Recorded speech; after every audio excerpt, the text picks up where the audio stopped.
Hello everyone, my name is Amanda O'Banion, and if you are new to my channel, welcome. And this is a place where I just upload process videos, kit shares, Clique Kit videos, and lots of other memory keeping things. So this month I am so excited to be one of the August guest designers for the Clique Kit Club. And here you can see the beautiful kit that I'm working on. It's just full of pretty pinks and golds and grays and blues. I'm showing you some of the chipboard pieces, this Pretty Little Studios, the tags, this Kezi art, I hope I said that right, but the stickers, I have some thickers, the Citrus Bliss puffy stickers, 7 papers from Studio Calico, those gold hearts, some Dear Lizzie washi. I have a couple pieces of white cardstock, a pink piece of cardstock from my stash that I don't end up using, this beautiful gray piece of pattern paper. It's the Lemonade from Citrus Bliss. It's got that great lemonade lemon pattern on the back. This is the Hello cut apart sheet, also from Citrus Bliss, and that is, what was that one called? Oh, that was actually Citrus, and then the last paper was from Kezi Art. It was Aloha, the Aloha collection, and I'm gonna butcher the name of it, but it was Tiahupu. I don't know, can't say it, but it's beautiful. So I knew that I wanted to do a textured background, and one of my favorite techniques is to just take gesso and throw it on and just let it dry, almost like stucco. So it's really thick, really layered, very textured, and the more the better. So I just put it directly onto my paper, and I'm just using a piece of chipboard to smear it down. Now I try to heat it with my heat tool, but I do end up having to let it set overnight because it's very thick. It's a very thick layer. So, alright, so I'm back the next day, and here I know that I want to use this gray, it's the lemonade paper, or lemon, sorry, is it lemon or lemonade? Yeah, lemonade paper. I know that I want to save it for the future because it's so pretty. So what I am doing is just cutting out the middle of the paper. Now, as scrapbookers, we all make mistakes, and my biggest mistake here was cutting the border too thin. And I didn't allow for the fact that my paper was going to warp so bad from being just heated and then the gesso being on there. So you'll see me kind of struggle with it a little bit. I know that I want the gray to be on the top and the bottom. And so I'm cutting off about, quarter of an inch, half an inch off. And then here's where I start to realize, like, oh, I didn't cut enough. Or I cut too much off of the gray paper. But I make it work, and I'll show you how in just a second. So I toy around with this for a little bit, making sure that I have the sides stuck down and that they're even. I do end up having to peel it up at one point, but that's okay. And here's where I'm peeling it up. And I'm trying to think, like, I know I would have been so upset if I would have ripped that paper, but I got lucky. Sometimes we do get lucky. I stick it back down, making sure that the sides are really evenly aligned. And I grabbed that white cardstock that I had originally pulled, and what you'll see me do is just cut a long strip off of, like, 2 long strips, and I just kind of use that to give a little bit more support to the very back, and that's what I'm doing here. So hindsight, I should have cut maybe a half an inch border, but I just really wanted to save as much of it as I could. And it still wasn't dry, even after overnight, so you saw me wipe some off my desk. Now, my pictures for today, for this particular layout, are pictures of some flowers that I have growing on my patio. And I'm using the, that Kezi Art paper, and then I'm also using the citrus paper. And I'm using the citrus paper where I can get the most ombre effect for the size photo. And these are just, I think I printed them on my selfie, and I do like 3.85 by 3.85, and then the border makes it right at 4 inches by 4 inches. But I'm wanting to do a grid effect, and so I trimmed those papers down a little bit. I just cut them very, haphazardly. I wasn't going for perfection here. And then that cut apart sheet from the Hello paper was perfect for this because it just talks about blooming and growing and sunshine and blue skies, and I really fell in love with how this collection just speaks to summer and to spring. So I'm grabbing the cut apart, that Hello patterned paper that was the back sides that cut apart or the front sides that cut apart. And at first I think I'm going to do 6 cards. And then I didn't like how it was so big. So there's a fly buzzing around me, and if you can hear that, I am so sorry, but it's driving me crazy. Um, so anyway, I um I decided to stick with two um 3x4 cards and then my two photos, and I really like how it turned out. So another awesome thing about this kit is how well all of the embellishments coordinate. Some of them are from Citrus Bliss, so of course they're going to coordinate really well, but others aren't, and yet they still work so well together. So here I just dump out all the die cuts and I start going through them to see what I can place here, or what I can place where.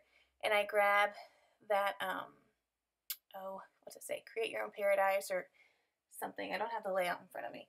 But I grab that label up at the top, and then I start just making little clusters, going through, seeing what fits. Not everything fits for this layout. Some of the things are like lemons or flamingos or pineapple, but the butterflies and the hearts and the flowers, that's blue, it says blue skies, and then the XOXO, all of those were perfect for this layout. There were a couple gold hearts, teeny tiny gold hearts. And so at this point, I'm just playing around. I'm looking at where I could place things to create tiny little clusters in this grid pattern.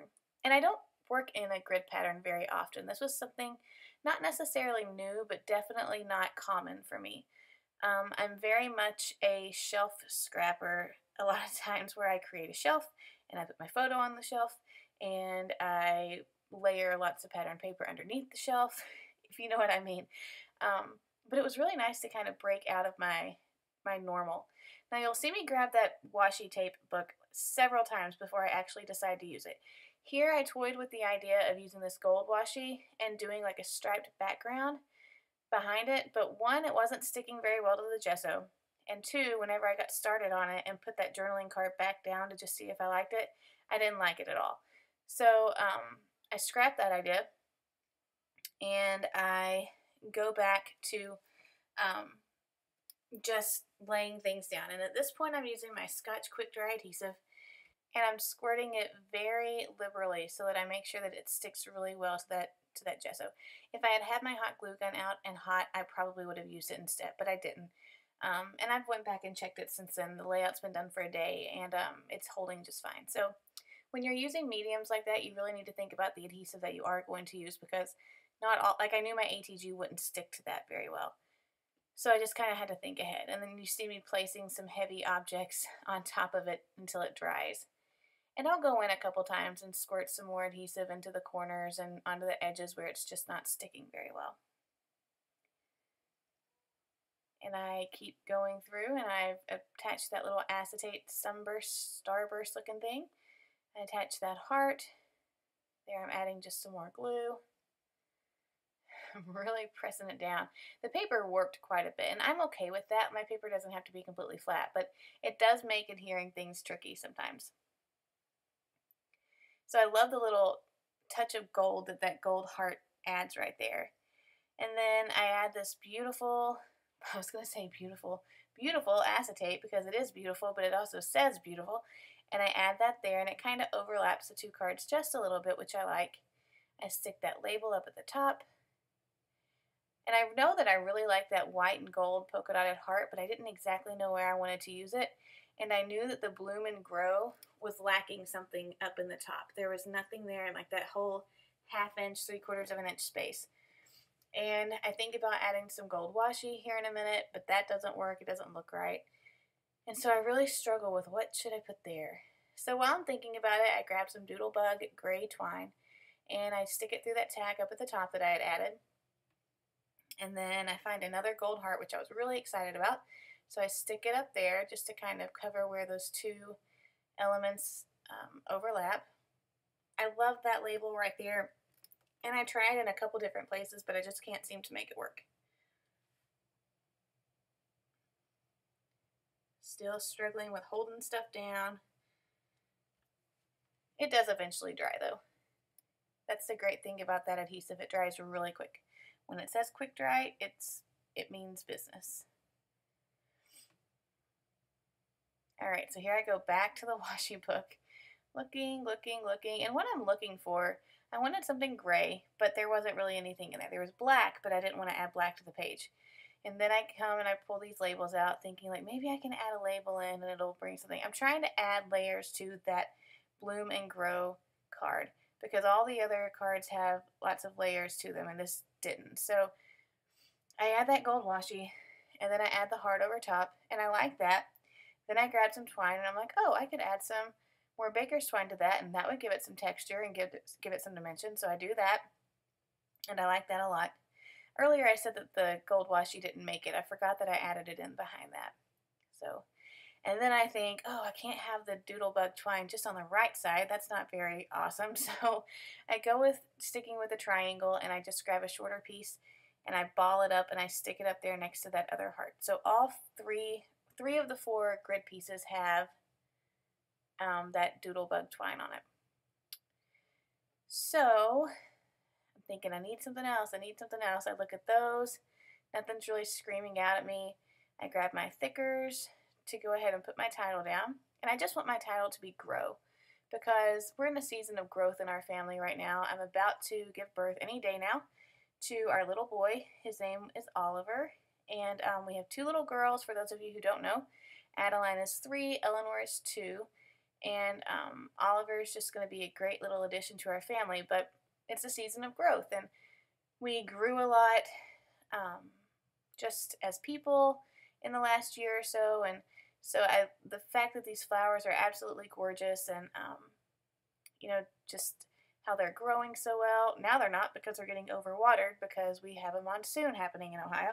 But I really liked just the way that it spoke to what the theme of the page is. It's more than just flowers, but it's our season of life. So here I am. I commit to a piece of that washi, and it's like gray and yellow, so it was exactly what I wanted actually. I just kept looking over it. And I just stick it on the left side of that card and the right side of this card. And the reason for that, I wanted to add width because and that's actually the end of the paper, but I wanted to add width to match the 4x4 size. So here are some still photos. I hope that you have enjoyed this, and make sure that you check out Clique Kit. If you're a subscriber and you're on the waiting list, make sure that you check that out because I know that they're adding people to it, and I would love to have you subscribe to my channel if you would like. Give it a thumbs up, and I can't wait to share more from this kit with you. Have a great day. Bye.